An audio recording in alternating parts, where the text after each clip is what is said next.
नमस्कार. छत्रपती संभाजी महाराज यांच्या जयंतीनिमित्त सर्वांना कोटी कोटी शुभेच्छा. Welcome back to super excellence academy. Myself professor Pole sir. So friends, आज आपको पता है 14 मई यानी कि छत्रपति संभाजी महाराज की जयंती, उनका हैप्पी बर्थडे. ठीक है.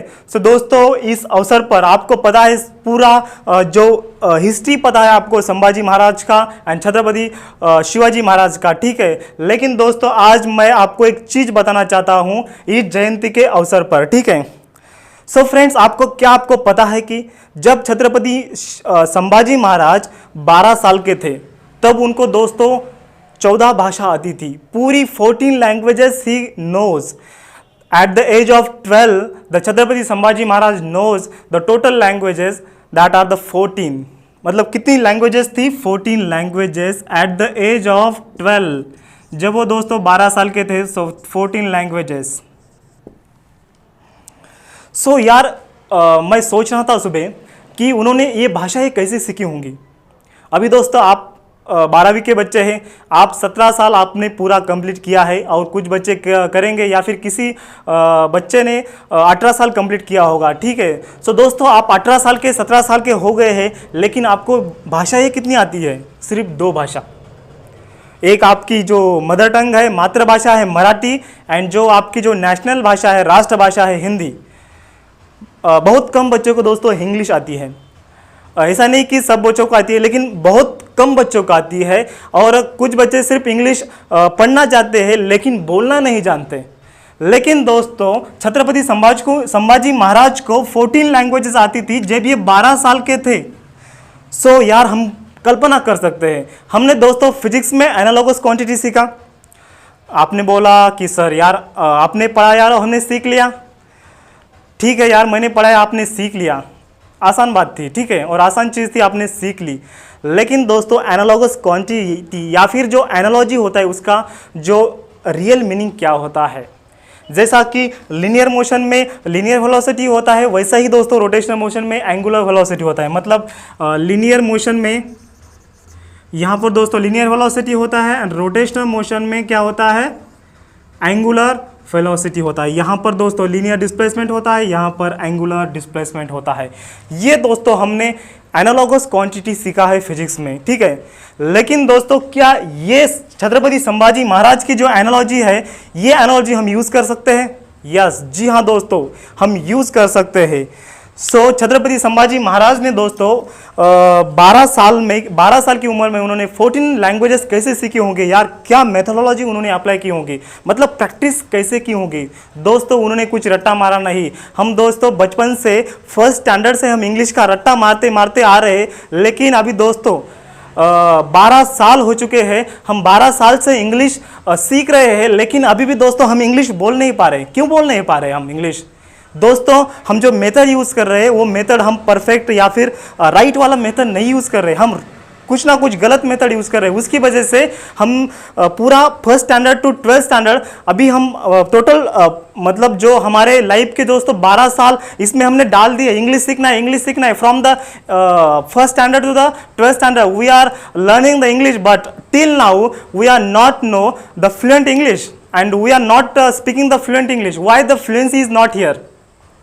Because some mistakes is happening in the methodology.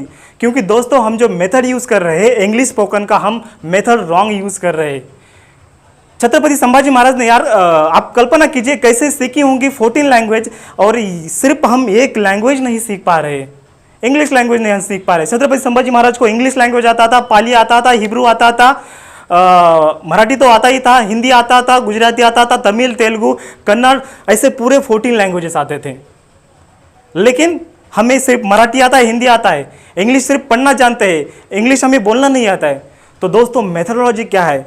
तो मेथोडोलॉजी हम मतलब एक परफेक्ट मेथड अप्लाई करना पड़ेगा. तभी दोस्तों हम विद इन शॉर्ट टाइम में हम किसी भी लैंग्वेज को दोस्तों सीख सकते हैं. यही मेथड दोस्तों संभाजी महाराज ने अप्लाई किया था. दोस्तों, एक बात आपको मैं कहना चाहता हूँ. मुझे बताइए कि आपने मराठी कैसे सीखी? आपने दोस्तों पहले लिसनिंग किया. आप बचपन में 1 साल के थे तब दोस्तों आपने लिसनिंग किया. एक वर्ड होता है यार, पानी को पा बोलते हैं, फिर पा बोलते हैं, फिर पानी बोलते हैं। ऐसा दोस्तों आपने सीखा, मतलब पहले आपने हियरिंग किया, उसके बाद आपने प्रोनाउंस किया। सो वैसे ही दोस्तों आपको इंग्लिश में यूज़ करना पड़ेगा। आपको पहले हियरिंग करना पड़ेगा एंड उसके बाद आपको क्या करना पड़ेगा, प्रोनाउंस। मतलब हियरिंग मतलब लिसनिंग है, ठीक है, लिसनिंग करना पड़ेगा, उसके बाद हमें बोलना पड़ेगा, थिंक करना पड़ेगा, पहले बोलना पड़ेगा।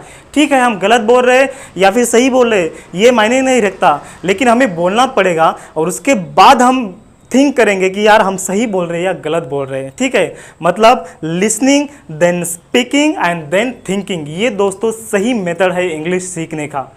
पहले हम लिसन करेंगे, उसके बाद बोलेंगे और उसके बाद हम विचार करेंगे कि हम क्या बोल रहे हैं। ठीक है, ये दोस्तों बचपन का मेथड हो गया है, लेकिन अब हम दोस्तों बड़े हो चुके हैं। हमें पहले क्या करना चाहिए, पहले हमें लिसनिंग करना चाहिए, उसके बाद माइंड में थिंक करना चाहिए, उसके बाद डायरेक्टली बोल लेना चाहिए। ठीक है दोस्तों, आज हम नहीं हारेंगे, आज से मतलब अब की बार इंग्लिश का बेड़ा पार। चलो मेरे साथ बोल दो, आज की बार, अब की बार इंग्लिश का बेड़ा पार। दोस्तों इंग्लिश हम सीखेंगे जरूर। ठीक है, सो दोस्तों for that we are making one WhatsApp group for the specially English improvement और फॉर द इंग्लिश स्पोकन।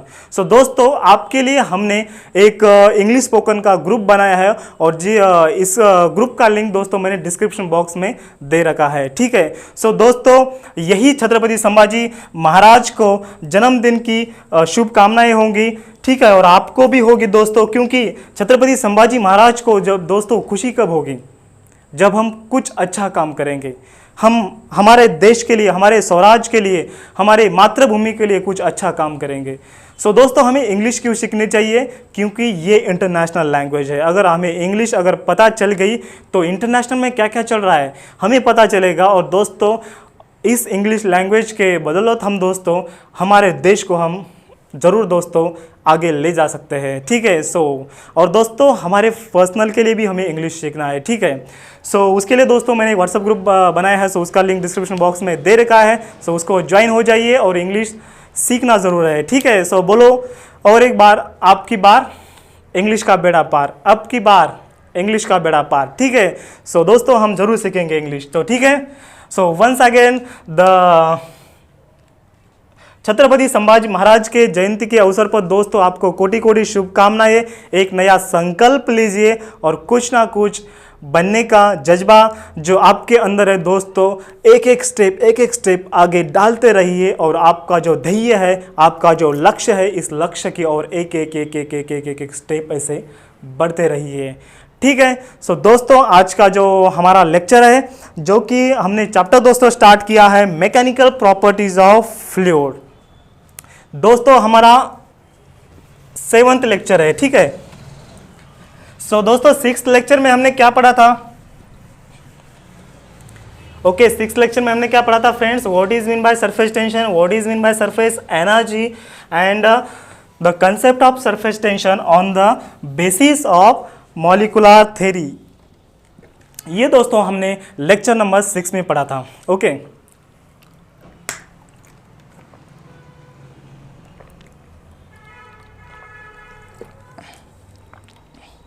तो दोस्तों इस लेक्चर नंबर 7 में हम जानने वाले हैं relation between surface energy and the surface tension. ये लेक्चर नंबर हमारा दोस्तों 7th है। ठीक है, चैप्टर का नाम यहाँ पर मैं लिखता हूँ mechanical properties of fluid.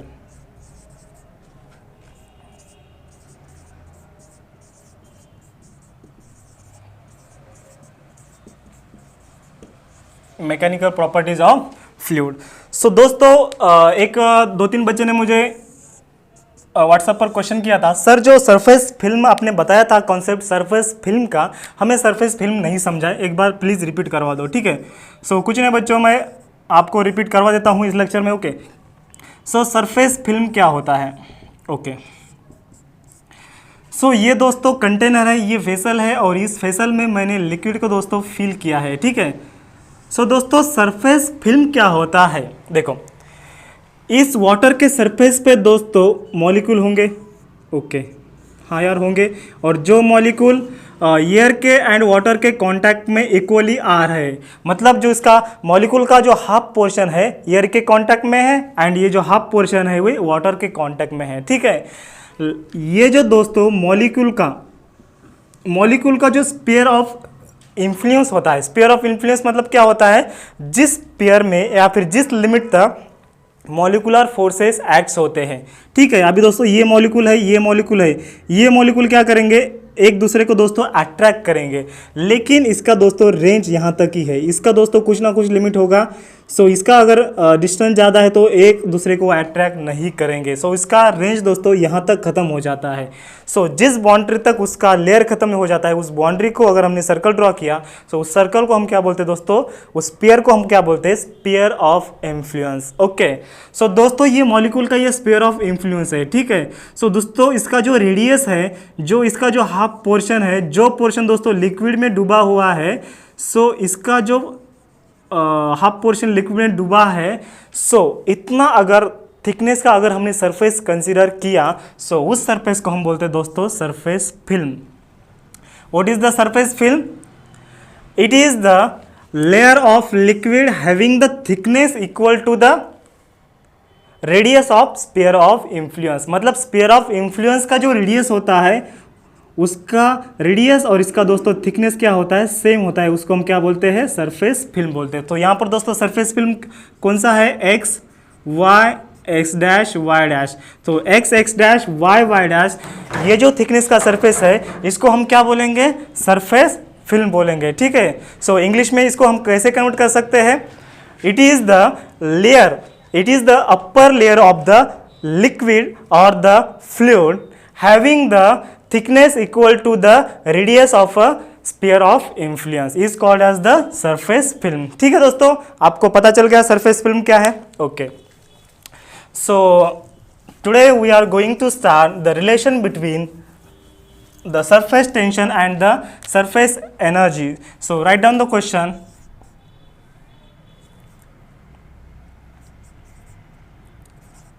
write down और derive, उसको हम दोस्तों डिराइव भी बोल सकते हैं। ठीक है, so derive relation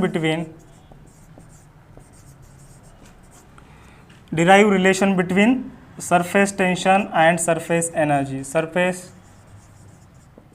tension and surface energy. ठीक है, सरफेस एनर्जी। दोस्तों मैंने आपको पिछले लेक्चर में बताया है what is mean by surface tension and what is mean by surface energy. तो दोस्तों सरफेस टेंशन क्या होता है, tangential force per unit area, the tangential force per unit, sorry not area, the tangential force per unit length is called as the surface tension. And surface energy क्या होता है दोस्तों, the extra potential energy possessed by the free surface molecule is called as the surface energy. दोस्तों जो free surface होता है, इस water का जो फ्री सरफेस होता है, ये फ्री सरफेस के ऊपर जो मॉलिक्यूल होते हैं दोस्तों, वो extra energy, extra potential energy possess करते हैं। सो उनके पास जो एक्स्ट्रा एनर्जी होते हैं उसको हम क्या बोलते हैं, सरफेस एनर्जी बोलते हैं। ठीक है, सो ये दोस्तों हमने पूरा पिछले लेक्चर में स्टडी किया था। आज हम स्टडी करने वाले हैं relation between surface tension and surface energy. Okay, so surface energy को दोस्तों आप DW से डिनोट करते हैं, that is the work done. Okay, so दोस्तों आपको एक फिगर ड्रॉ करना है। Okay, so draw this figure.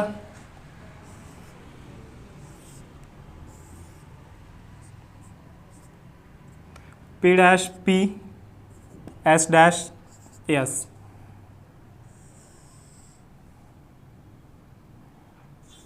Q R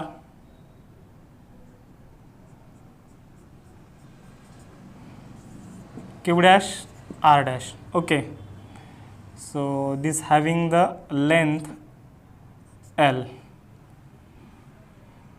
then this is the okay, so ये दोस्तों आपको फिगर ड्रॉ करना है। अभी दोस्तों ये फिगर एक्चुअली क्या है मैं बताता हूँ। ये दोस्तों वायर है, देखो P dash P S dash S और P dash P S S dash एक वायर है, और इस वायर को दोस्तों हमने ये रेक्टेंगुलर शेप के जैसा हमने उसको बेंड किया है। एक वायर है और वायर को मैंने दोस्तों रेक्टेंगुलर जो शेप है, रेक्टेंगुलर शेप में दोस्तों बेंड किया है। एंड जो QR क्या है दोस्तों, ये भी एक वायर है, और जो वायर दोस्तों मूव हो सकता है, जो वायर इधर आ सकता है, इधर आ सकता है, इधर ऐसा इधर जा सकता है, मतलब ये वायर दोस्तों मैंने यहाँ पर ऐसे अटैच किया है, ठीक है, जो कि ये वायर मूव हो सकता है। And P dash P S S dash जो वायर है दोस्तों फिक्स है, और इस वायर को मैंने दोस्तों रेक्टेंगुलर शेप के आकार में दोस्तों मैंने क्या किया है, बेंड किया है, ठीक है। सो दोस्तों इस फ्रेम को आपको क्या करना है, ये बकेट है, ये बकेट में दोस्तों सोप है, ठीक है, मतलब सोप लिक्विड है। सो मैंने क्या किया, इस फ्रेम को दोस्तों मैंने लिक्विड में, सोप लिक्विड में मैंने उसको डीप किया है, डुबोया है, ठीक है।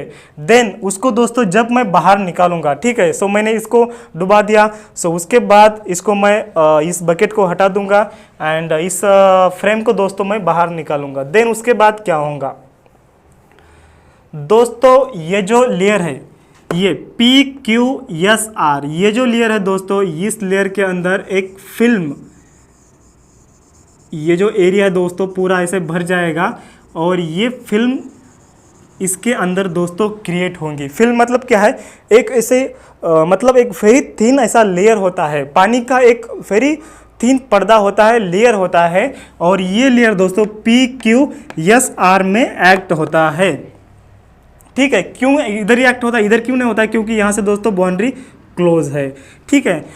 जब दोस्तों इसके अंदर फिल्म क्रिएट होंगी तब क्या होगा, ये जो QR है दोस्तों, ये दोस्तों इधर आने की कोशिश करेगा, ठीक है, ये F4 से इधर आने की कोशिश करेगा। ये जो PQ सरफेस है दोस्तों, ये इधर आने की कोशिश करेगा। ये जो सरफेस है दोस्तों, ये PS सरफेस है, इधर आने की कोशिश करेगा। एंड दोस्तों ये SR जो सरफेस है दोस्तों, ऊपर जाने की कोशिश करेगा। मतलब इसका पहले दोस्तों आपको डिस्क्रिप्शन क्या लिखना है, a wire P dash P S dash is bent such that it becomes a rectangular, okay, and then QR is a movable wire that is attached to this rectangular frame, that is it becomes the final rectangle PQSR, in that the QR is the movable, okay। ये PQ PS and SR जो है दोस्तों fixed है, और QR जो है movable है, ठीक है, ओके। देन हमने क्या किया, then after that we have completely inserted or completely deep this frame in the liquid soap solution। so हमने क्या किया दोस्तों, सोप सॉल्यूशन में उसको हमने डुबा दिया है। उसके बाद we have taken out this frame, so after that the film is created in between PQSR, the surface film is created in between PQSR, okay। so then उसके बाद दोस्तों क्या आपको लिखना है, the QR, the side QR is try to move towards the PS, मतलब जो QR है दोस्तों PS की और अट्रैक्ट होगा। क्यों अट्रैक्ट होगा, क्योंकि इस वाटर पर दोस्तों सरफेस टेंशन एक्ट होता है, एक इलास्टिक मेम्ब्रेन मतलब बनता है, और वो क्या करेगा, सरफेस टेंशन का प्रॉपर्टी क्या है दोस्तों, it try to decrease its surface area. So दोस्तों ये जो फिल्म है इसके अंदर सरफेस टेंशन क्रिएट हो गया है, तो ये क्या करेगा, इसका जो सरफेस एरिया है दोस्तों वो डिक्रीज करने की कोशिश करेगा। सो मतलब ये QR को क्या करेगा, वो PS की ओर खींचेगा, ये SR को दोस्तों वो इधर खींचने की कोशिश करेगा, PS को वो इधर खींचने की कोशिश करेगा, एंड PQ को वो इधर खींचने की कोशिश करेगा। लेकिन दोस्तों PQ PS एंड SR जो दोस्तों फिक्स्ड है, एंड QR दोस्तों मूवेबल है, ओनली QR इज मूवेबल। सो उसकी वजह से क्या होगा दोस्तों, सो QR जो है दोस्तों इधर शिफ्ट हो जाएगा, सो उसका एरिया दोस्तों कम हो जाएगा। सो जो डिक्रीज इन एरिया है दोस्तों उसको हम क्या बोलते हैं, DA बोलते हैं। जो एरिया डिक्रीज हो रहा है, देखो पहले यहाँ पर था, ये यहाँ पर था, सो हमने क्या किया कि इसको पहले डुबो दिया नीचे, तो क्या हो जाएगा, ये जो इधर का लेयर है दोस्तों यहाँ तक आ जाएगा। मतलब क्या हो जाएगा, इसका जो सरफेस है फिल्म का डिक्रीज हो जाएगा because of the surface tension. So decrease in area हमने क्या कंसिडर किया है, DA कंसिडर किया है, ठीक है। सो पहले दोस्तों हम मेन जो सरफेस टेंशन का फॉर्मूला है, ठीक है, पहले हम फॉर्मूला लिख लेते हैं। मेन सरफेस टेंशन का क्या है फॉर्मूला, जस्ट मिनट दोस्तों, मैं फिगर का जो नेमिंग है एक बार चेक कर लेता हूँ, ताकि नेमिंग में कुछ गड़बड़ ना हो सके, ठीक है। आप नेमिंग कुछ भी यूज़ कर सकते हैं, लेकिन दोस्तों ये बुक में जो दिया है वो यूज़ कीजिए, ताकि आपको पढ़ाई करने में दोस्तों कन्फ्यूजन ना हो सके, ओके। सो एक बार मैं नेमिंग चेक कर लेता हूँ। ठीक है, P Q S R Q dash R dash and P dash S dash. Okay, so दोस्तों नेमिंग बराबर है अपना। सो अभी दोस्तों यहाँ पर जो टेंशन एक्ट होगा surface tension, so surface tension equals to क्या है दोस्तों formula, tangential force upon length. ठीक है, लेकिन दोस्तों यहाँ पर टोटल लेंथ क्या आएगा, टोटल लेंथ तो एल आ रहा है यार, इस मूवेबल इसका वायर का, ठीक है, इस मूवेबल वायर का क्या आ रहा है लेंथ एल आ रहा है। लेकिन दोस्तों ये जो फिल्म है दोस्तों, ये फिल्म का एक थिकनेस होता है, मतलब जो फिल्म है दोस्तों, ये फिल्म ऐसी है और इसका कुछ ना कुछ क्या है दोस्तों, थिकनेस है। ठीक है, सो इस फिल्म का दोस्तों थिकनेस है, देखो मैं यहाँ पर ड्रॉ करता हूँ।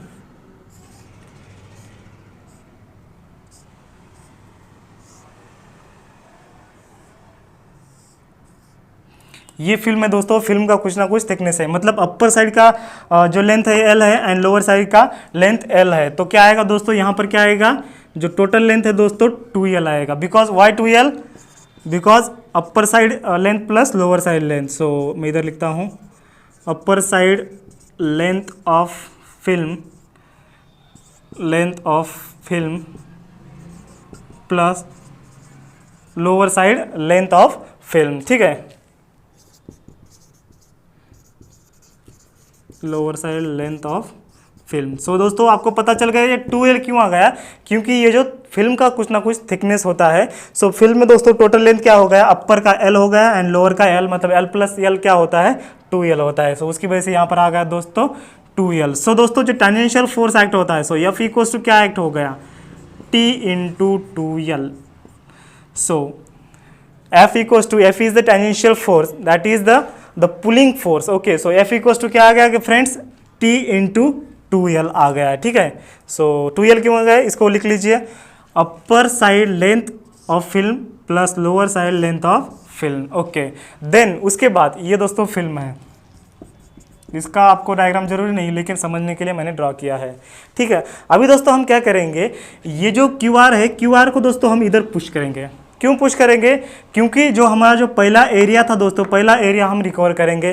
सो दोस्तों ये QR को हमें इधर पुश करने के लिए कुछ ना कुछ फोर्स लगेगा, और वो फोर्स जो दोस्तों, वो भी ये फोर्स जो है दोस्तों इक्वल फोर्स लगाना पड़ेगा। ये जो सरफेस टेंशन का फोर्स है उसके हमें अपोजिट एंड इक्वल फोर्स लगाना पड़ेगा। उसकी वजह से ये जो QR है ये यहाँ से इधर मूव हो सकता है। ठीक है दोस्तों, किसी भी ऑब्जेक्ट को आपको मूव कराने के लिए उसका जितना वेट है दोस्तों, उस वेट के उसका जो जितना वेट है उस ऑब्जेक्ट का, उतना ही हमें दोस्तों फोर्स लगाना पड़ता है, या फिर उससे ज़्यादा फोर्स लगाना पड़ता है किसी भी ऑब्जेक्ट को मूव करने के लिए। ठीक है, सो दोस्तों ये फ्रेम को या फिर ये वायर को हमें मूव करने के लिए F इतना ही फोर्स लगाना पड़ेगा, लेकिन अपोजिट डायरेक्शन में लगाना पड़ेगा। ठीक है, सो दोस्तों ये जो डिस्टेंस कवर करेगा, ये कितना डिस्टेंस कवर करेगा, dx डिस्टेंस कवर करेगा। ठीक है, एक बार मैं नॉमेनक्लेचर चेक कर लेता हूँ।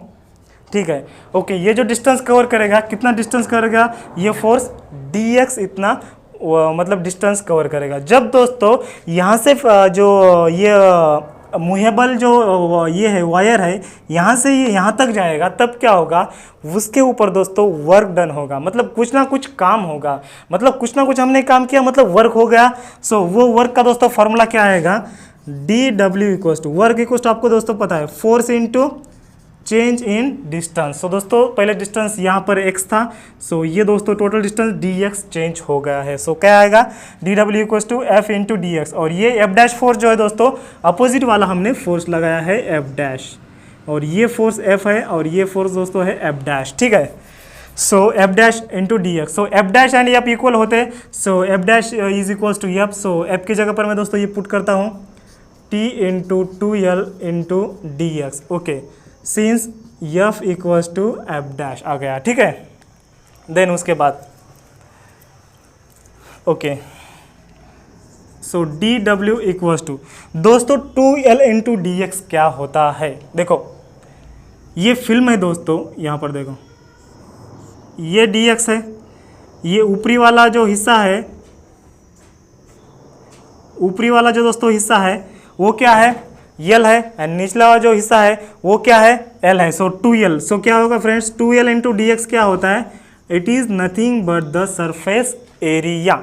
सो ये क्या हो गया, सरफेस एरिया हो गया। सो 2L इंटू डी एक्स को हम क्या लिख सकते हैं, सरफेस एरिया लिख सकते हैं। सो फाइनली यहाँ पर आप लिख लीजिए। ओके, इसको मैं रब करता हूँ। ओके, सो आपको ये पता चल गया, ये सरफेस एरिया आ गया। सो ये आ गया friends T into D A, मतलब change in area. Since 2L dx क्या होता है friends, that is the total surface area of the film होता है, ठीक है, या फिर ये जो मूवेबल डिस्टेंस होता है वो होता है, ठीक है। सो फ्रेंड्स फाइनली हम क्या लिख सकते हैं, the total work done, that is total work done मतलब क्या होता है फ्रेंड्स, सरफेस एनर्जी होता है। Total work done is nothing but the surface energy, the energy present by this liquid molecules on this film is called as the surface energy. So surface energy को क्या आएगा friends, surface energy coast क्या आता है, surface tension T into आएगा D आएगा, ठीक है। सो फाइनली दोस्तों आप सरफेस टेंशन को ऐसे भी डिफाइन कर सकते हैं, surface tension is defined as the surface energy per unit area, surface energy per unit area, that is the dW upon dA। Surface tension equals to surface energy per unit area, दोस्तों हम ऐसे भी define कर सकते हैं। सो ये हो गया दोस्तों इसका derivation, that is the relation between surface tension and surface energy. दोस्तों पहला स्टेप क्या है, जो सरफेस टेंशन का मेन फॉर्मूला है T equals to force per unit length, लेकिन लेंथ यहाँ पर कितना है 2L है, that is upper plus lower. Okay, then दोस्तों यहाँ पर हमने क्या किया कि ये QR को मैंने यहाँ पर मूव किया, तो कुछ ना कुछ हमें फोर्स लगाना पड़ेगा, जो कि force equal and opposite to the surface tension रहेगा। सो F डैश हमने लगाया। सो वर्क क्या आएगा दोस्तों, F डैश इंटू उसने जो डिस्टेंस कवर किया, फोर्स इंटू डिस्टेंस क्या आता है, दैट इज वर्क डन आता है। ओके, सो 2 इंटू ये dx क्या होता है दोस्तों, 2 मैंने क्या किया यहाँ पर F डैश मतलब क्या है, F है, that is in equal quantity. Okay, so F dash की जगह पर दोस्तों मैंने F का वैल्यू पुट किया, that is the T into 2L dx। तो यहाँ पर दोस्तों 2L इंटू dx क्या होता है, 2L इंटू dx होता है surface area of this film होता है। ओके, यहाँ का दोस्तों जो एरिया होता है surface area of this film क्या होता है, 2A इंटू DA होता है, ठीक है, सॉरी 2L इंटू dx होता है। सो 2L इंटू dx की जगह पर मैंने दोस्तों DA पुट किया, सो DA यहाँ पर पुट किया, so dW equals to T into D आ गया, ठीक है। dW मतलब दोस्तों सरफेस एनर्जी हो गया, surface energy equals to surface tension into change in surface area of the surface film हो गया। ओके, सो अनदर दोस्तों सरफेस टेंशन को हम कैसे डिफाइन कर सकते हैं, it is the surface energy per unit area. Okay, so दोस्तों एक यूज योर ब्रेन में आपको क्वेश्चन पूछा था, हमें प्रूव किया है दोस्तों SI unit of surface tension क्या है दोस्तों, न्यूटन पर मीटर है, ठीक है, ये फॉर्मूला से न्यूटन पर मीटर है। सो दोस्तों joule per metre square, newton per metre equals to joule per metre square, ये दोस्तों हमें SI यूनिट प्रूव करना था। ये दोस्तों इस फॉर्मूला से SI यूनिट ये प्रूव होता है, क्योंकि dW मतलब एनर्जी का यूनिट क्या है दोस्तों, जूल है, एरिया का मीटर स्क्वायर है, so joule per metre square equals to surface tension का unit that is the newton per metre, ये दोस्तों प्रूव होगा। ये दोस्तों मैंने होमवर्क के लिए आपको बताया था 6th लेक्चर में, लेकिन आपने नहीं किया है, ठीक है। सो कुछ बात नहीं फ्रेंड्स। एंड दोस्तों जो सॉल्व वाला न्यूमेरिकल है यहाँ पर दिया है ऑन द पेज नंबर 35। सो बहुत ही ईजी है दोस्तों, आप कर सकते हैं। डायरेक्टली आपको सरफेस टेंशन का फॉर्मूला यूज़ करना है, T equals to F upon L आपको फॉर्मूला यूज़ करना है, डायरेक्टली आपका आंसर आ जाएगा। एंड उसके बाद दोस्तों जो दूसरा वाला जो ये दिया है उन्होंने न्यूमेरिकल दिया है, वो भी दोस्तों न्यूमेरिकल आसान है, ठीक है, आप कर सकते हैं, इतना कुछ हार्ड नहीं है। एंड दोस्तों अगले लेक्चर में हम देखने वाले हैं एंगल ऑफ कॉन्टैक्ट, ठीक है। सो ये दोस्तों न्यूमेरिकल आपको करना है होमवर्क के लिए, दोस्तों मैं ये न्यूमेरिकल दे रहा हूँ होमवर्क के लिए, ठीक है। इसको एक स्क्रीनशॉट लीजिए, इसको मैं रफ करता हूँ। ओके, सो आपको दोस्तों होमवर्क के लिए 2 न्यूमेरिकल मैं दे रहा हूँ। ये दोस्तों न्यूमेरिकल आपको घर पर करना है, बहुत ही आसान से है। होमवर्क के लिए न्यूमेरिकल पेज नंबर है दोस्तों 35 है, एंड पेज नंबर 36 पर एक न्यूमेरिकल है, ठीक है। ये न्यूमेरिकल दोस्तों आपको घर पर सॉल्व करना है और इसका आंसर मुझे कमेंट में बताना है, ठीक है। Okay, so thank you friends. And अगले वीडियो में हम जानेंगे एंगल ऑफ कॉन्टैक्ट एंड जो फर्दर चीज़ें हैं दोस्तों हम अगले वीडियो में जानेंगे। Okay, thank you.